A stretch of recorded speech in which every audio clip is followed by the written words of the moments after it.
Hey, para do nu bailar, popozão nut. Hey, man, welcome back to FTBL Final Whistle. It's myself, Lies. To my right is my guy. Some people, if you guys are prominent on TikTok, you'll know him as Tiki Taka Mate, one of the best creators on there, creates amazing content, loves football, Chelsea fan. If not, you may know him as the co-host of the Bottle Job podcast, of course, with Remedy over at Puberty Sports.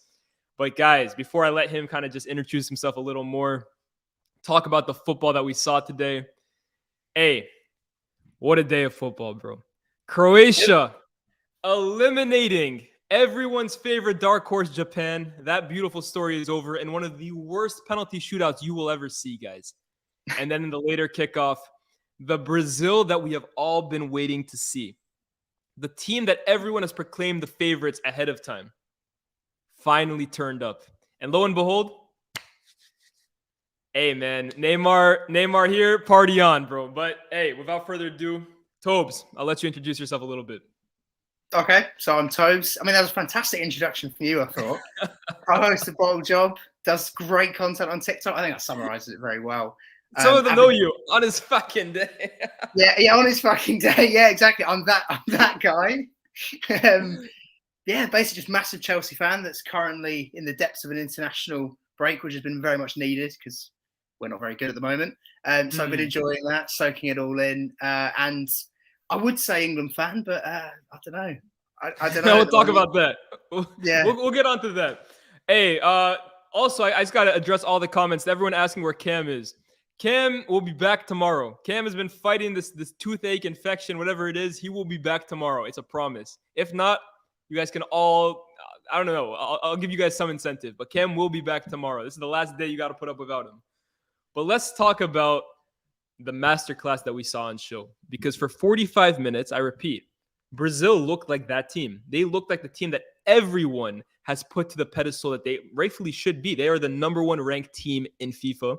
They are on a run of games where they've lost one game in the last 3 years. And it was to Argentina in the Copa America final, in a game that they largely dominated. They, on paper, on their day, as you would say, are the best team on the planet with the best players in every single position. But they haven't looked like that all tournament until today. And some people will say because of Neymar. Some people will just say it's the opposition. Some people will say all the stars aligned and all the players played at their best today. But Brazil, for me, showed that when they are on it and when their players are fiending for it and everyone is fit, good luck beating them, bro. Because today was a demolition from Neymar to Vinicius to even Rafinha, who had some criticism earlier in the tournament, turned up today. Paqueta, the same. Richarlison, who's, let's face it, in a battle against himself when it comes to winning goal of the tournament. He's got 3 contenders at this point. Brazil looked irresistible today, no? Mate, they were, as you said, they were everything you expect Brazil to be. They epitomised what an ideal Brazil performance is like. It felt, in a way, maybe it was like almost the power behind what's going on with Pele. Like that was part of their performance. I felt maybe they felt a bit buoyed by that. Like even that coming into this week, it made me think maybe it's a bit written in the stars that they really kick on now. And they were sensational. I will say, I think it was probably the biggest mismatch in the knockouts in terms of like fixture, but nonetheless, they dispatched them so easily. Like it was Germany, Brazil sort of reminiscent in terms of just getting the job done within 20, 30 minutes. They were sensational. And it was nice to see Rafinha do well. You know, I like Rafinha a lot. Yeah. And he was good, man. But yeah, Richarlison doing a bit of a curl on.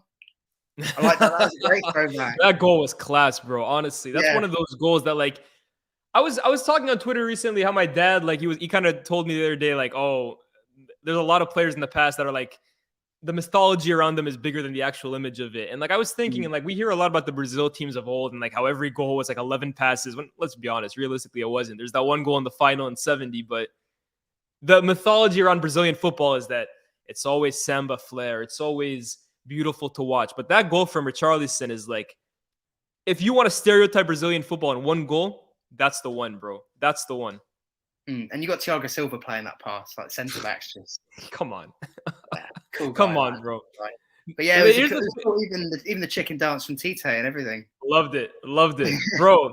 And the thing, I want to give a few shout outs to a few people, and let's start with the main man. Yassine actually brings him up here. Alisson saved 3 great chances for South Korea. We need to speak on him. That's the thing with Brazil, right? They have the old school Brazilian flair that I haven't seen from a Brazil team since 2006.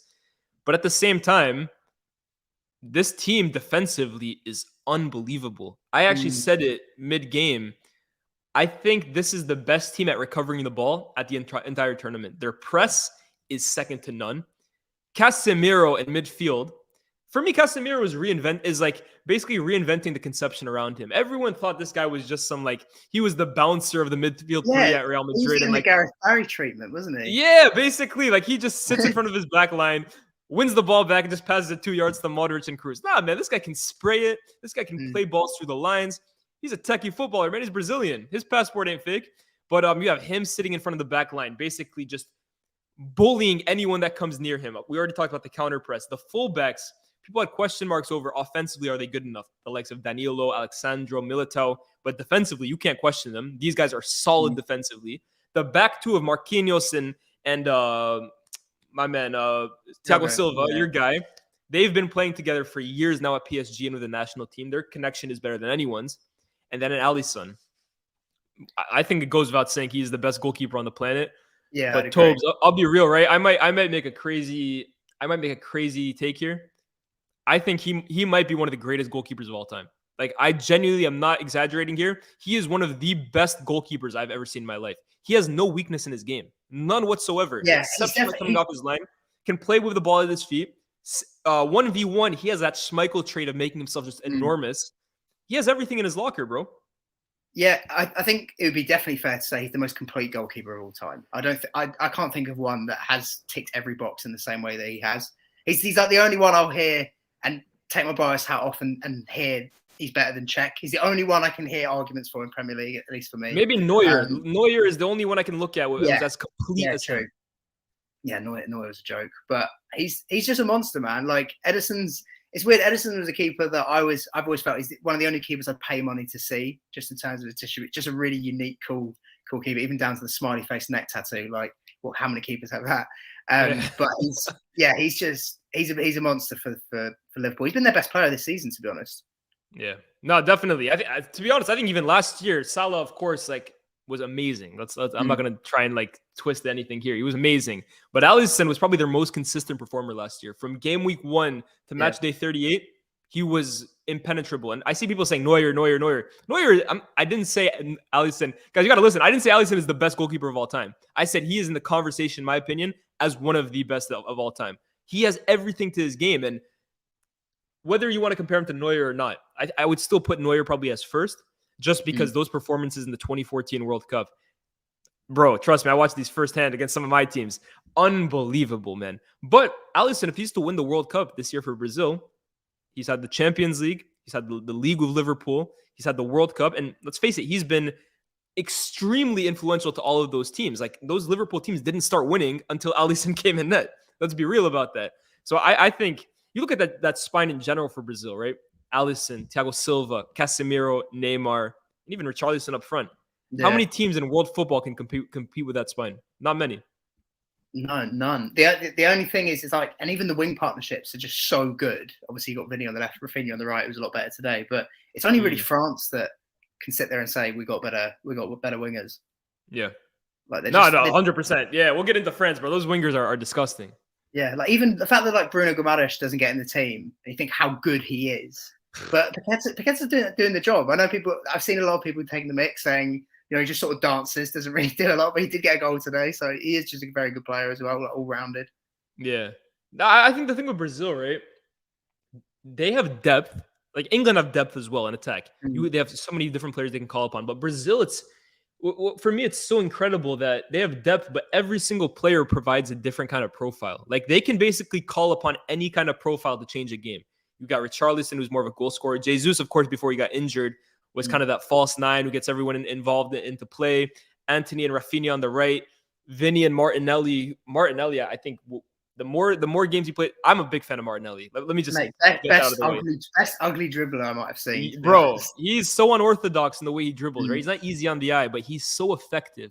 I think that guy, you're looking at a future star, in my opinion, if he's not already there. And then you got Neymar, Rodrigo, who can kind of play that 10 role as well. Yeah. In midfield, you already talked about Bruno Guimaraes. Like, you got so many options. I don't see any team that can stop them bar themselves. Like, France and England are up there. That quarterfinal, I keep saying it. I'm super excited to watch that game because I think you're looking at two of the best teams of the tournament this early on in the tournament as well. But Brazil, man, I had them winning the whole thing early on. Yeah, I think today has just reaffirmed that for me, honestly.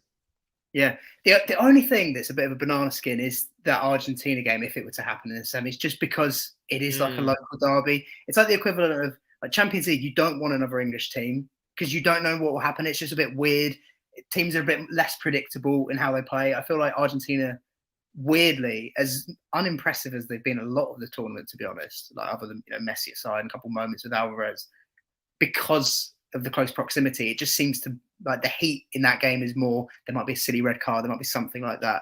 But yeah, like you said, it's hard to see anyone else beating them logically without a red, without something silly like that. And the thing with Argentina, right? Argentina, I think the statistic, the last 3 or 4 games now, Brazil haven't been able to beat them. And I think Brazil are the better team, but there is a bit of a bogey side in them. And Argentina, I agree with you, right? I haven't been impressed going forward of Argentina, but one thing I know about them, and one thing they've shown so many times, especially during that 36-game unbeaten run, is that if Argentina go ahead in a game, the way they sit in their shape and make things ugly and make things a dogfight and their grit and their experience, bro, Argentina that's the worst team in the world to go 1-0 down. That's like old school Atletico Madrid, in my opinion. So that's the only thing I'll say on that. But Brazil, honestly, they are irresistible. On the other side, though, South Korea. Hey, man, look, it's a bit disappointing, right? Because they barely qualified already as is from the group. They've had a nice time getting through, yeah. Yeah. Like, it's not. I agree with you when you say like this is probably the one draw Brazil really wanted. Like, I think them and even Poland, I thought gave more problems to France yesterday than South Korea did today. Yeah, like South Korea, once Brazil went 4-0 up, okay, they start creating chances, but they didn't rise, man. Son as well. For me, it's been a disappointing season for him anyways, but I think this tournament, he wasn't even the best player on South Korea, in my opinion. No, I mean, usually that mask is a good sign. We've seen a lot of good players like really up their form with the mask. Bro, he's the first player to wear, no, it's the second player after Bakayoko to wear a mask and decrease in performances. I've never seen it before. Yeah, honestly, one thing you back him with in general is a 1v1. I mean, it's a phenomenal save anyway from Alisson in that game in particular, but just hasn't looked himself in the slightest. I mean, he's still crying. That's Son to a T, but I don't know if he's crying today. He's had more cries than goals. Bro, no, honestly, it is disappointing. But Brazil, they progress to the next round, and they will be playing Croatia. This was probably the one round of 16 tie that I would say, look, if you have free time in your day, you're going to spend your free time doing something else. I can't lie. I don't think many people were like strapped to their seat to watch Croatia Japan, but I watched it just because I need some hobbies. I can't lie. I need some hobbies. But Croatia beats Japan on penalties. I actually predicted this, Tobes. I don't know if you saw my tweet today. My mom every single day, right? My mom back home, she plays a game with her friends on Facebook. You know what 50-year-olds do or whatever. But a game on Facebook where you predict the results, and she texts me every single morning asking me what my predictions are for the games. I've had some howlers, I can't lie. But today I predicted Croatia won, Japan won, Croatia won on penalties. So if anyone wants the lottery numbers, you know where to find me.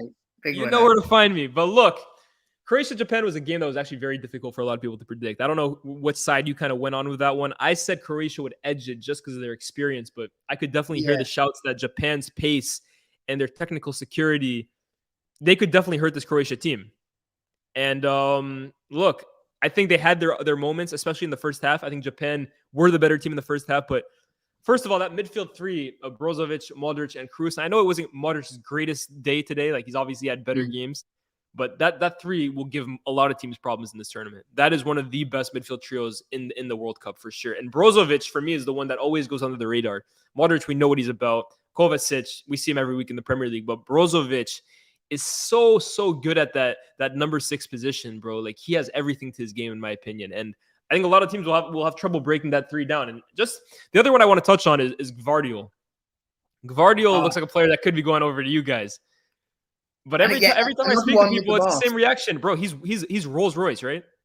Oh, mate, he's the perfect complete modern centre back in terms of how he drives with the ball, how he breaks lines with his passing, or just dribbling. To be honest, he takes on midfielders for fun. The guy, but equally, he's got that combativeness. He's got that kind of Rudiger sense. I don't know, sense of smell and aggression in a tackle. There was one bit against Belgium where I can't remember. I think it was De Bruyne crossed it, and he sort of acrobatically just smashed it out. I was like, there's a lot to like about him as a player, and obviously at 20 years old, for me, he's actually probably been the best youngster in the tournament so far, just in terms of consistency.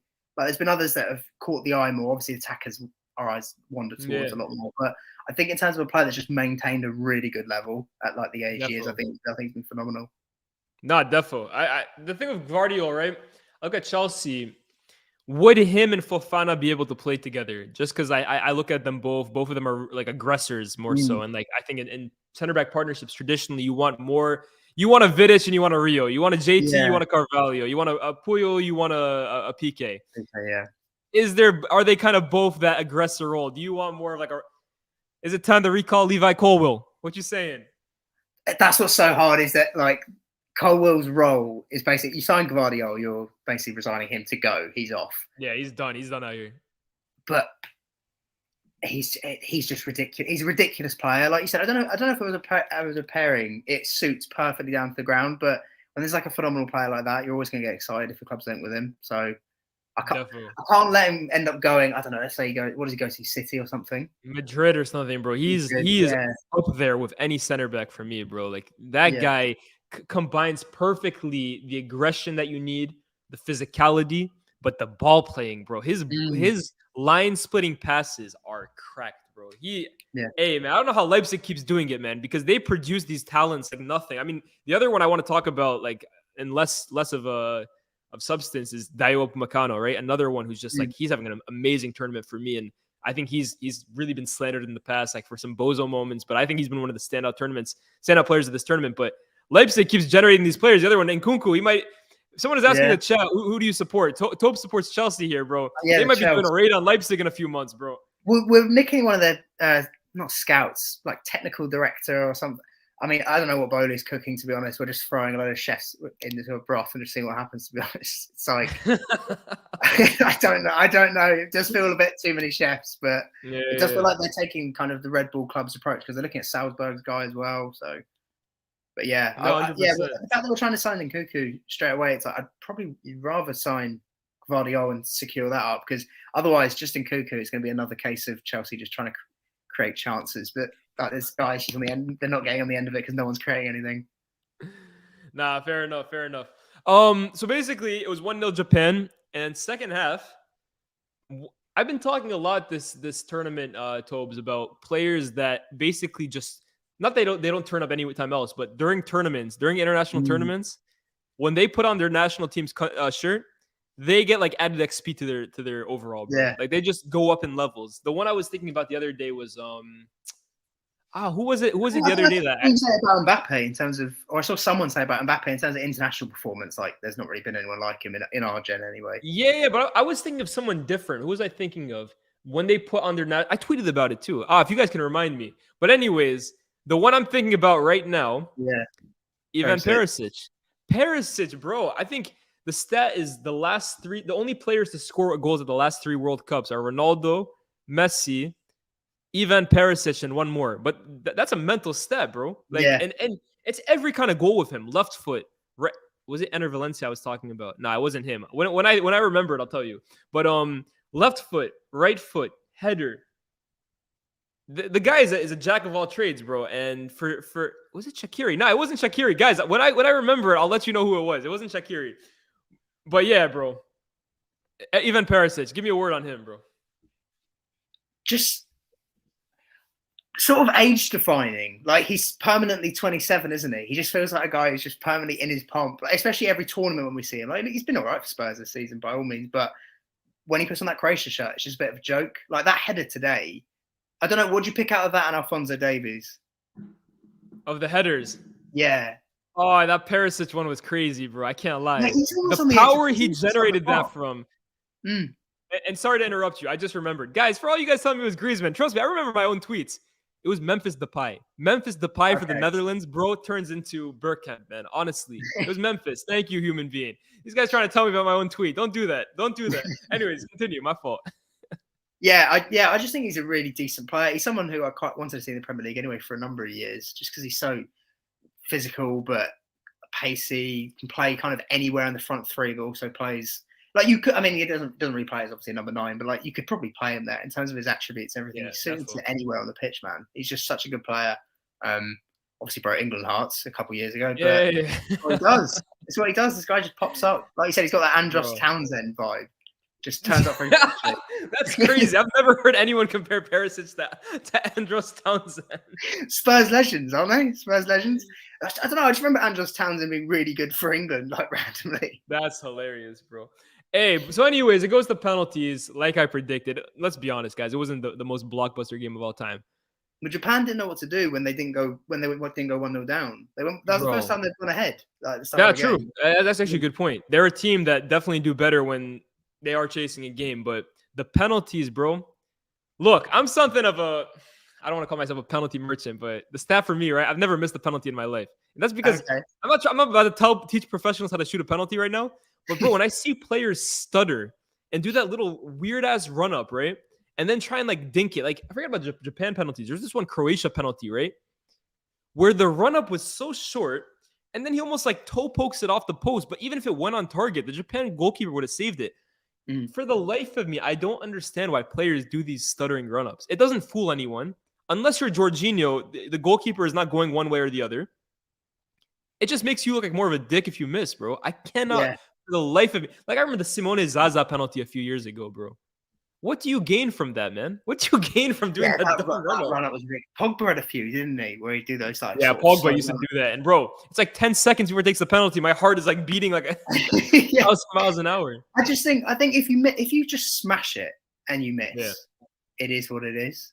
But I feel like people are just more forgiving. It's like if you try Penenka and you get it wrong. What was that? Was it Lookman that did it away at West Ham years ago? Yeah. Oh my god. Last minute, and it's like you can't do that because if you miss and you've smashed it, so be it. Like you've done what anyone else would do. But I just, it's too much. It's too much. It's too heartbreaking to be honest to go out to a goal like that anyway. Bro, and especially the run Japan have had, right? To be beating Germany, to beat Spain, to go 120 minutes with the previous World Cup finalists, and then lose a penalty shootout like that. If I was Japanese, bro, my head would be on Mars, bro. No doubt about it. No doubt about it. You went all the way there to do that. Come on, man. And your best players too. Minamino, Mitoma, Yoshida. Like these are the players that play at top European clubs. You're supposed to have a bit of bottle about you. They're the super subs. They're the ones that have been changing the tournament. Yes, you said Memphis. Yeah, Enrico. I got there eventually, bro. I got there eventually. My guy, though. I appreciate it. So, yeah, look. Now. Oh, sorry. One sec. I can't hear you at the moment, Liaz. Can you hear me? Yeah, all good. Yeah. I don't know if Zim is saying piss off, man. Some of us want that. Do you want your penalties to be taken like that, bro? I don't understand that. If that's what you're suggesting. If you're 3-0 up, go for it.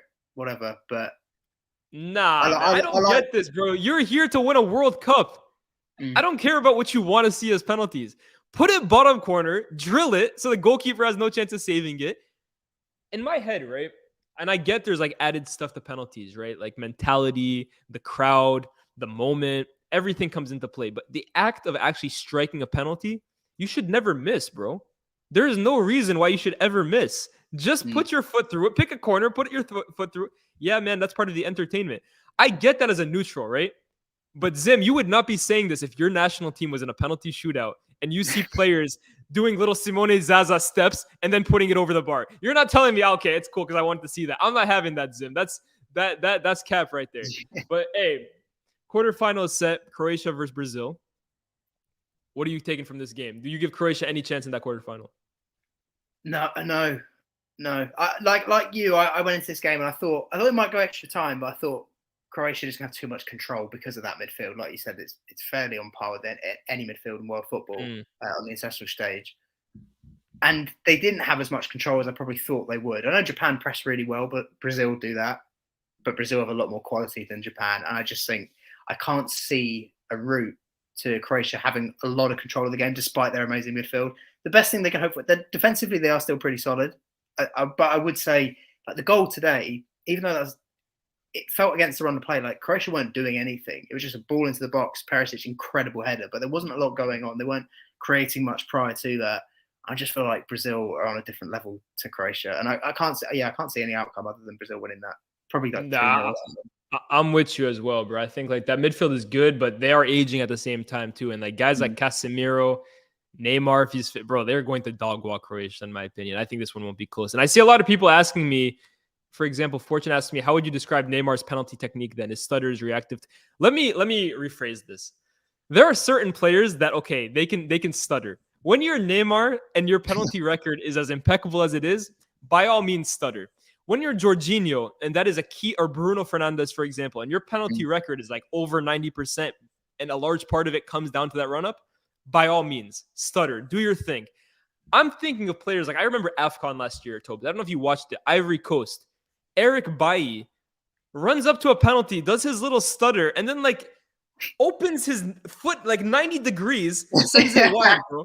And I'm thinking, there's no excuse for you. You're not Neymar. You don't have a 90% pen. Put the ball down and smash it in the bottom corner. If you're Neymar, if you're Ronaldo, go ahead by all means, bro. But I just don't understand these players who I think they just do it because like the nerves get to them and they're trying to like throw the goalkeeper off last minute. When in doubt, bro, pick a corner. I know I sound like Souness right now, I'm sure. Fucking smash it, man. Just put it in the bottom corner. I'm with you, especially those players that aren't used to taking penalties. It is just, but the thing is as well, they must do so much homework because obviously when you hear keepers speak about interviews, they would have watched like, I remember Czech talking about Munich's penalties actually in 2012, and he said he'd watched like 8 years worth of every penalty being taken.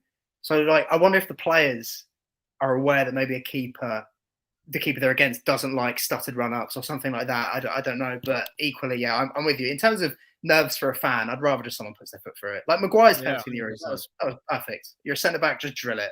Bro, no, the worst is when centre-backs try and act cute with it. Oh my God, bro. Yeah. Oh my God, bro. When centre-backs try and act quirky with their penalties, you got to do what Maguire did last Euros, bro. Put the ball down, put it top corner, bro. Top bins, man. David Luiz used to get me nervous. When David Luiz had 1 or 2, I was like, oh my, David Luiz, bro. I remember that penalty against Bayern in the final. Halfway line. Bro, this guy's run-up starts from Zambia or something like that. Anyways, Croatia-Brazil is the quarterfinal. We look forward to that, and potentially we could be looking at a Brazil versus Argentina semifinal. We'll see if Argentina managed to beat Netherlands. But, guys, although you hear an English accent coming from Tobes' mouth, Tobes this month is actually a bit like me. He's from Buenos Aires for the next 30 days. So go ahead and tell me how that nationalization switch happened. Okay, so even prior to the World Cup, I have been putting it out there more in a satirical form, but saying, if England played Argentina, I don't know where I'd sit. I think I would sit on England's side, but not really, basically. Like you, Messi for me is just the best player I've ever seen, probably the best player I ever will see. I just think he's phenomenal. And it was on Saturday that it really hit home where my allegiances lie, because throughout the tournament, I want England to do well. My mates seem to love England, so I feel like by default I do live here. Yeah. I should be massively behind them. But equally, I've had my keen eye on Argentina because it's Messi's last World Cup. I want him to have that. I think he deserves that World Cup. And I'm aware. I think we spoke off air of how finite it all is. Like you got to enjoy him. We're not going to get that much long of him. Like the sand timer, mate. There's not loads of grains of sand left. And that Australia game, when he was making you think you were 12 years old again watching Barcelona Messi in terms of that run where he almost scored, where he took about 5, 6, 7 players, played a 1-2, and when he was putting on a plate for Martinez, who was, Messi should have been walking away with 4 or 5 assists that game. But yeah, we had Higuain reincarnated. Sabotage job, bro. Oh my God.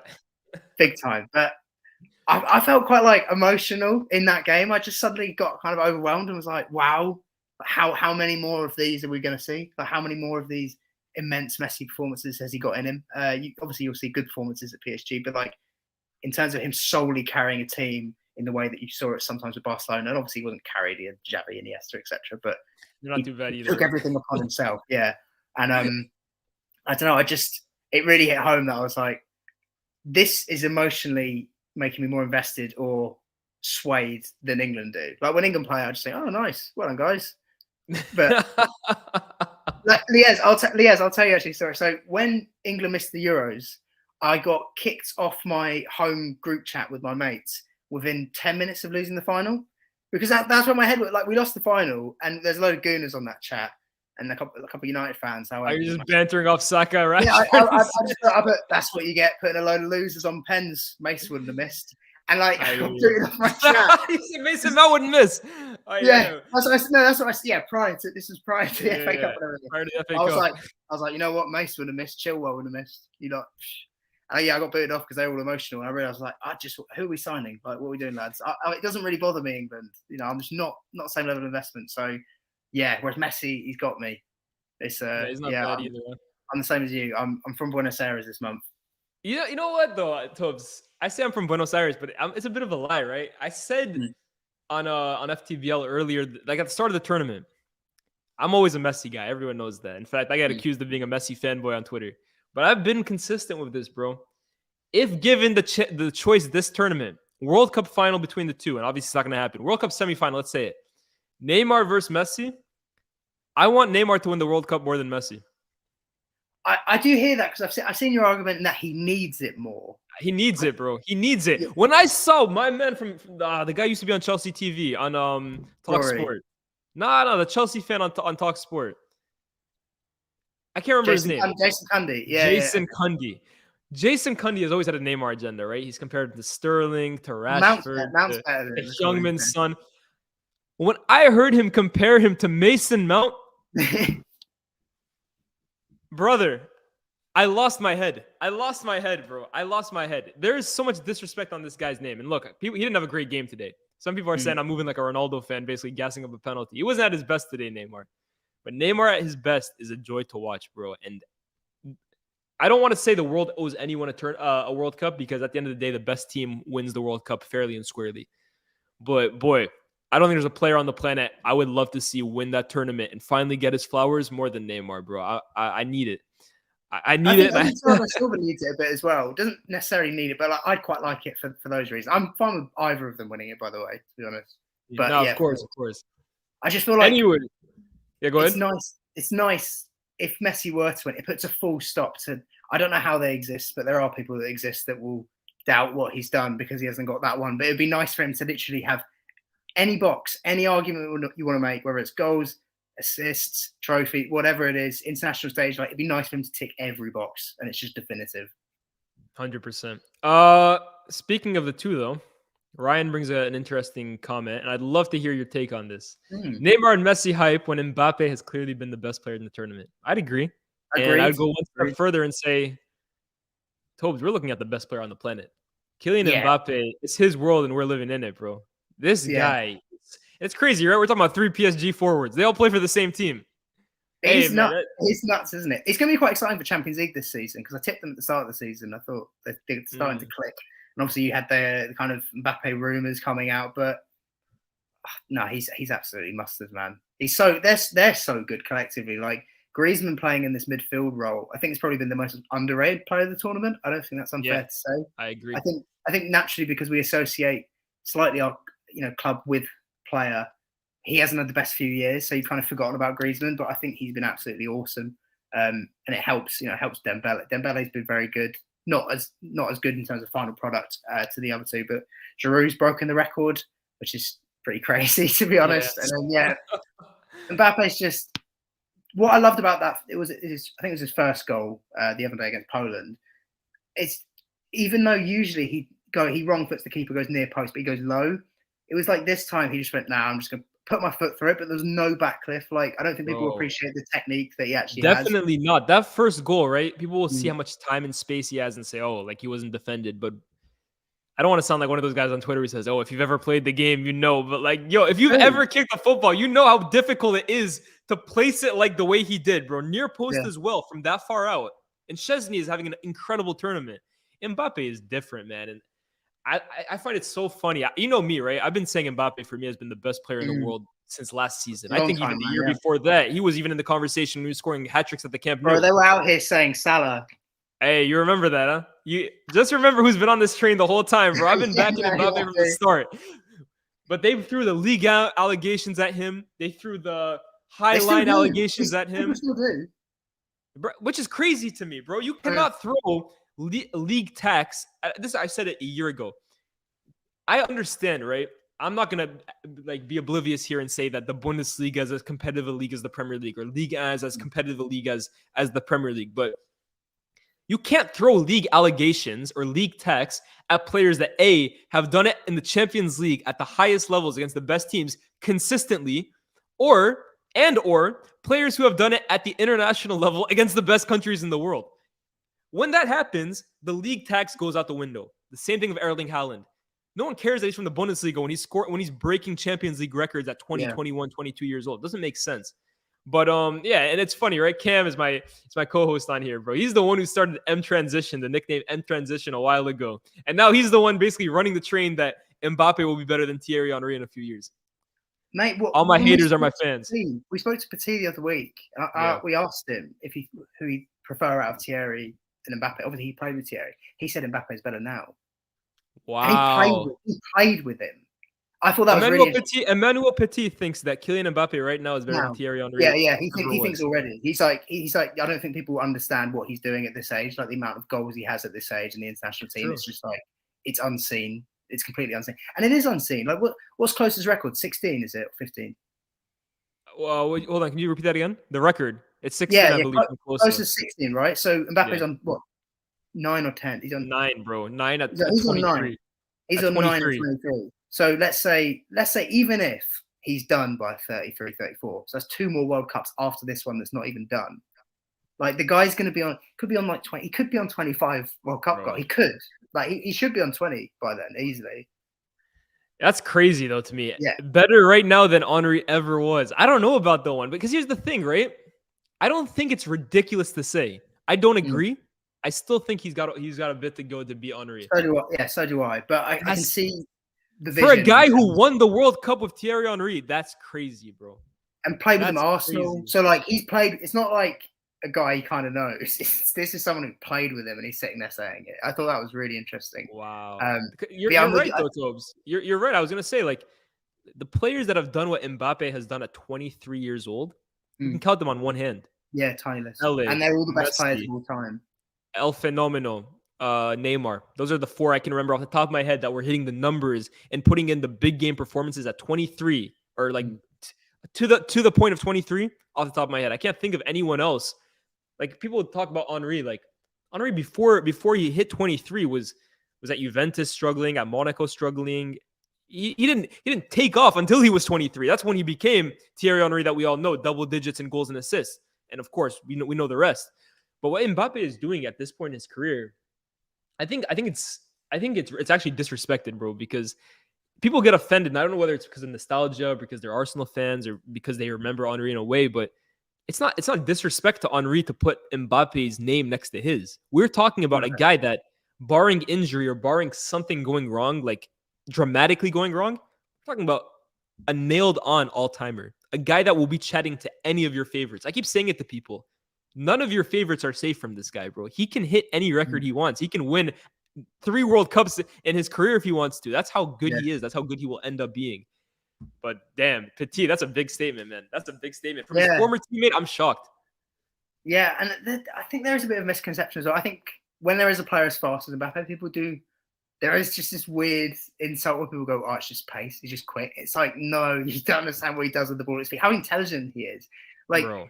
You know, when we talked about like that sort of near post finish he does, and that's his trademark, and the best players, they always have their trademarks. Like even that bit of skill where he does utilize his pace, to be fair there, but he'll just slow the game down to his own speed and then just goes, because, you know, no one's getting absolutely near him. Like his actual IQ is really underappreciated. Like everything about him is just, like you said, he's on path to be one of the best there will be. Maybe it's nostalgia, me, but like, I don't know how he touches Messi as a player. I don't know how anyone does though. Well, that's really the like, for example, Ash here says Henry also looked better aesthetically. FTBL man loved that, and now we're ignoring it. Let me say this, for example. A lot of people are saying Mbappe will not surpass Henry because he can never be a better footballer than Henry in terms of like, there are things with football Henry did. The suaveness about him, bro. Like he just made everything look better. And I agree. I don't think Mbappe as a technical footballer will ever be as good as Henry was. But that doesn't mean that he can't surpass Henry, in my opinion, right? Like if Mbappe wins 3 Champions Leagues, 3 Ballon d'Ors, he already has a World Cup. Let's say he adds another one to him. it doesn't matter. And at the rate of which he's scoring 40 to 50 goals a season, it doesn't matter who was the better footballer at that point. I truly don't believe so. Like, I'm not going to, like, if you want to make this argument, you can. If not, some people think Neymar is a better footballer than Cristiano Ronaldo. But Neymar does not rank higher than Cristiano Ronaldo, if that makes sense. Ronaldo's achievements, what he's done in the game, dwarfs Neymar. So I hear the whole thing about, he can never be better than Henry. Like, he'll never be a player that did what Henry did. But if he does it in his own way, if he's a player that's consistently scoring 50 goals a season, winning Champions Leagues every year, and winning Ballon d'Ors on top of that, it doesn't matter whether he's as good a footballer as Henry. He'll clear him anyways. Well, also, if Mbappe leaves PSG having brought the Champions League to his club, a club that hasn't won the Champions League, he would have done something that Henry could never do. Yeah. And that's something like that adds to your legacy, just naturally being a part of that club's history and doing that. And I do believe he will do that. I think they'll win it the next, whether it's this year or next or the year after. It's a bit like City. It's a race for whoever gets it first, but they'll both do it in the next few years. And he'll be a part of that. And whatever he does, if he goes to Real, he could be doing that year in, year out. No, definitely. Everyone knows I'm a big Mbappe fan. He will be playing England. So you're going to be supporting England for that game, right? I'd put it this way: I would be supporting it. I want England to win that game, but if Mbappe goes and scores like a ridiculous solo goal, I'm going to be clapping. Like, I'm not. Yeah, it's one of those ones. This is why I like you, bro. You're a football. You just love football, bro. I love football. Bro. If it's not involving Chelsea, if it's Chelsea, like head's gone, head's gone. Like, that's where I've heard that Tobes is unbearable to be around when Chelsea. In fact, from the dog's mouth, he's told me himself he's unbearable to be around when Chelsea is playing. Oh, mate, yeah, I'm like emotionally all over the place. After the game, I'll analyze it fairly coolly. It'll take me a bit of time, but yeah, I don't know. Aside from that, is just pure football to me. So, like, it's an interesting one with the France game because I'm a bit gutted. I want to see a Reece James and Mbappe battle, actually, just in general. Like, I want Chelsea to play PSG at some point. I want to see that as a duel because I think it'll be really interesting. Because I've seen Vinny versus Reece, and that was class. Even Leao a couple months ago, Reece managed to lock him off, but like. That's a test. And obviously Walker's the one we're going to be using. But I saw Sarr getting the better of Walker a couple of times. I know it was early doors. Hey, bro, I'm with you about Walker. I think Walker, since the recent injuries, like I remember Walker in the Champions League. He's had a lot of injuries as well. Yeah, that's the thing. Walker, a few years ago in the Champions League, they played PSG. He locked him up. Him up. But this isn't Kyle Walker from a few seasons ago. Like, the injuries have caught up to him. And Mbappe's better as well. True, absolutely.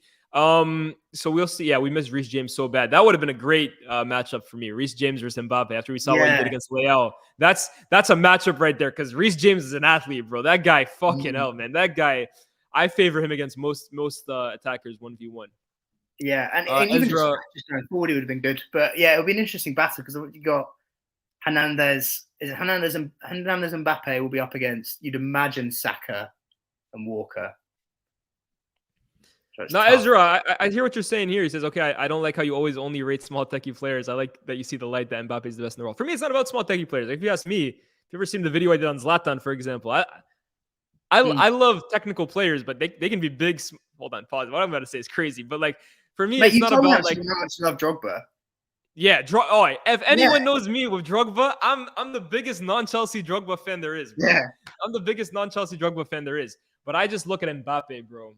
There's something special about him. Like, he is so devastating. He's so clutch. He's so inevitable. And there's something to be admired about that. Like, for me, you compare him to Haaland, I don't see the comparisons with that. This is another one of them. It feels like another Messi Ronaldo moment where I'm having to it's so forced for me. It's like, you have to explain. Someone goes, yeah, but he gets more goals. And you're like, yeah, but what about everything else? Yeah, no, 100%. No, for me, that's the thing. Haaland's immense at what he does. I'll tell you this, Tobes. Cam told me a great comparison for them. I couldn't describe it any better. Haaland and Mbappe is the new school Van Nistelrooy versus Henry. Okay, yeah, I think it's the same thing. And Haaland will always rival him with goals. In fact, I look at Haaland, I think he's a juiced up Van Nistelrooy. He's Van Nistelrooy, but stronger, faster, arguably a better finisher. Some of the finishes he comes up with are crazy. But although Van Nistelrooy was winning golden boots and scoring more than Henry was always the better player because Henry could score you 30 goals but impact games in different ways. So for me, I'll never understand the Mbappe-Haaland comparison. Like, I get it, especially right now because he's in the Premier League and he's in front of our faces every day. But bro, you give Pep Guardiola him, Mbappe, and then give him that City team around him, bro. You better pray Premier League fans. That never happens because we are going to watch something we've never seen before in our lives. Well, hypothetically, if you said you can swap them, I don't think he'd think about it. Of course, bro. There's not a single player on the planet I wouldn't swap for Mbappe right now. There's not a single player on the planet I wouldn't swap for him. Not even Lisandro Martinez. Hey, actually, you caught me there. Licha. Lisandro Martinez is mint, bro. He reminds me of someone we'd have, like just a proper hard bastard. Like I really like him, man. But he's so good on the ball too. Man. I love Lisandro Martinez. Yeah, guys, get the legs up for sure. Thank you, Tricks. Everyone that's watching. First of all, subscribe as well. We're close to 14K, and we've been grinding this World Cup, so love us with that. But yeah, get the legs up as well. So before we let you go, Tobes, let's look at the games tomorrow. Portugal versus Switzerland and Spain versus Morocco. Let's start with the early kickoff, Spain versus Morocco.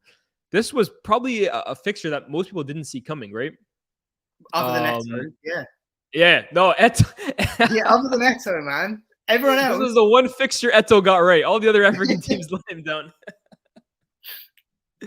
But no, Morocco, this is one of the best African teams like performing at a tournament I've seen in my life. And I think statistically, it actually was. No African team had ever got as many points in a group stage as Morocco did just recently. But Spain is tough. And I know Spain, obviously, they fell down to second. They started the tournament on fire. I think people might have got a little carried away. But do you give Morocco any chance in this game? I think you have to. I think you have to give them a chance. Put it this way, I don't think... Like, I would guess that Spain will go through. But I wouldn't be shocked by Morocco going through. Because we've seen with Spain, like as awesome as they were against Costa Rica, and in moments against Germany, and in moments against Japan, to be honest, like they can really control the game and suck the life out of it, and that's how they're going to get their joy realistically. But as much as I think Neville actually got slated for it, and he says a lot of things that I think rightfully he gets slated for. They went and won 7-0, so it made him look bad. But there isn't loads. I agreed with him when he said that they don't have enough goals and that they all clowned him for it. He was right. Yeah. The timing was unfortunate, but Costa Rica, I think, helped with that. But yeah, I don't see loads and loads of goals in that side. Obviously, Morata's actually been doing well, to be honest. But Dani Olmo, I get real Bruno vibes from this guy. Really? That's the comparison. Yeah, he reminds me of Bruno. A lot of Bruno. I think Remedy tipped me about this. He said he's quite Bruno-esque. I was watching him. I was like, yeah, this guy just shoots. Or he just tries, he just goes for the ridiculous pass a bit too much. And this is disrespectful to Bruno, because I actually think Bruno, arguably other than Mbappe, has been player of the tournament. I think he's been class. But in general, you know what I mean? How he can be quite wasteful. I feel like Olmo can be a bit like that. And I enjoy watching Pedri and Gavi, of course, like everyone does. But I think, the next World Cup is going to be when you see those players at their real best.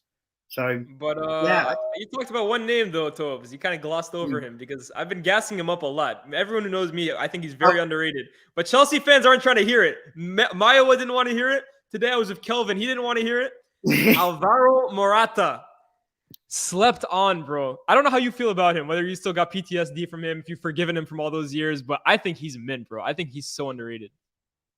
It's an interesting one with Morata. And I always think this applies actually to a lot of players, even I'm the same as you. I absolutely love Zlatan, but Craig Bellamy was one. I remember someone saying this about him, and I think it's really accurate.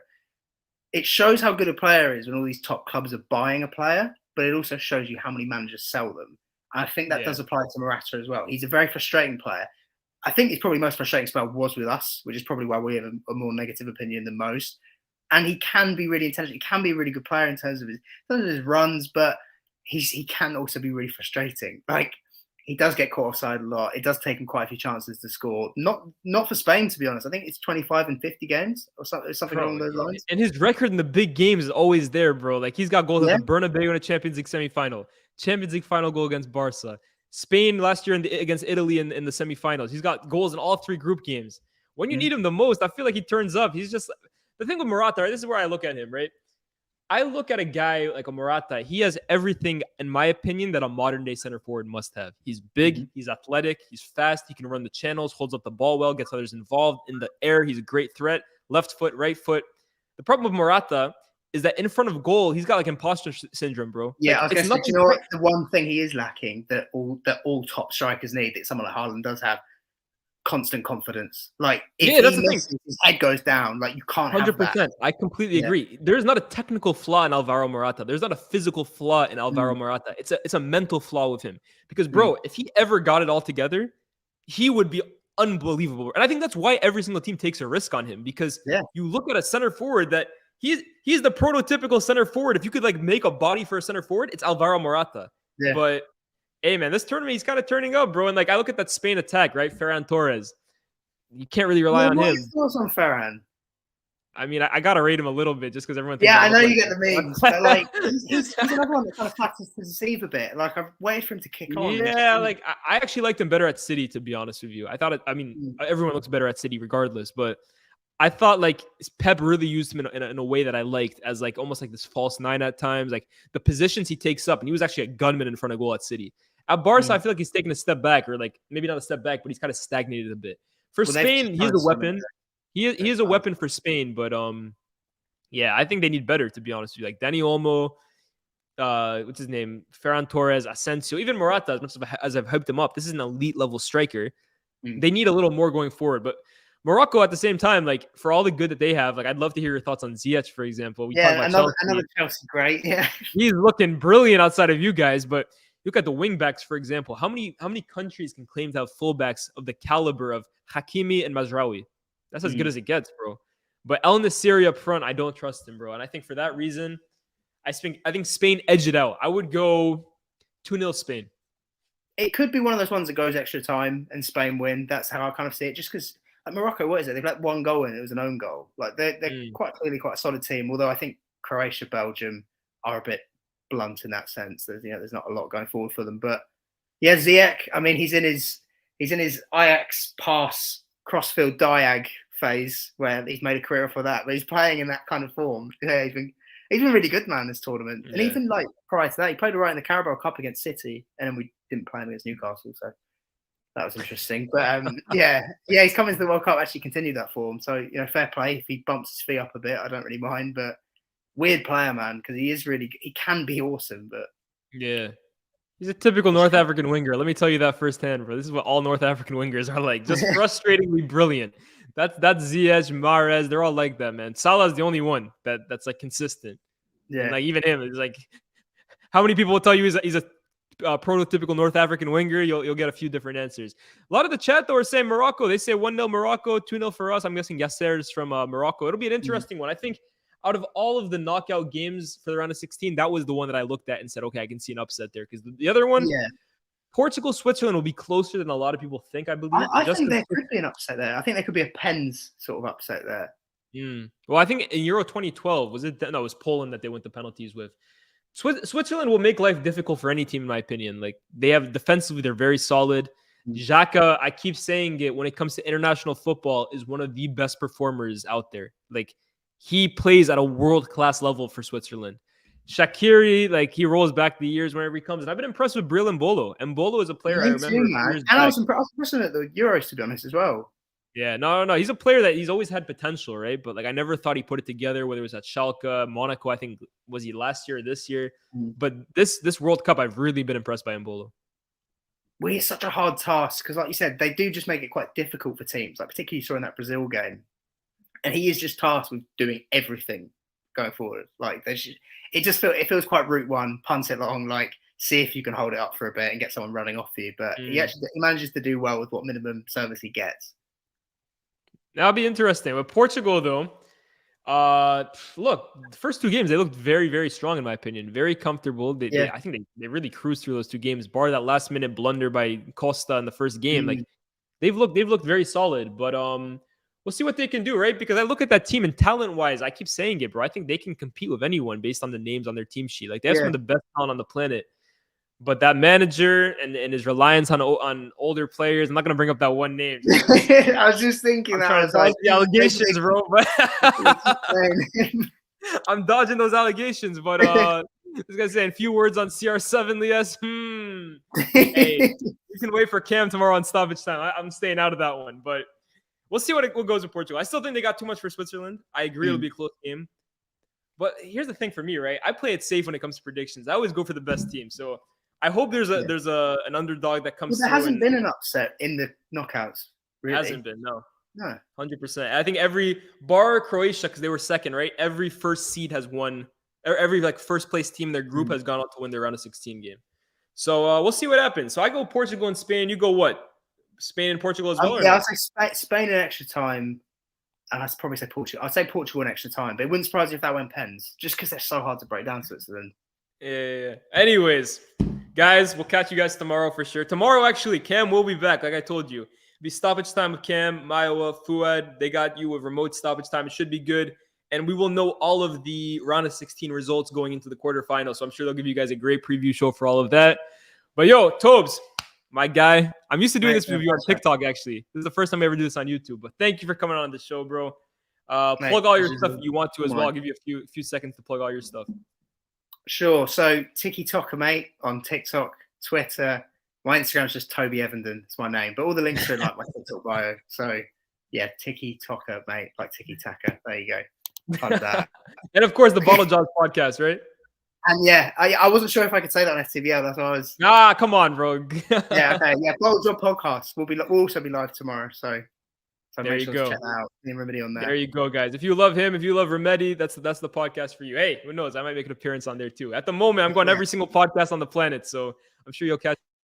For sure, man. I'm muted one more time. No, it's okay. I hear you.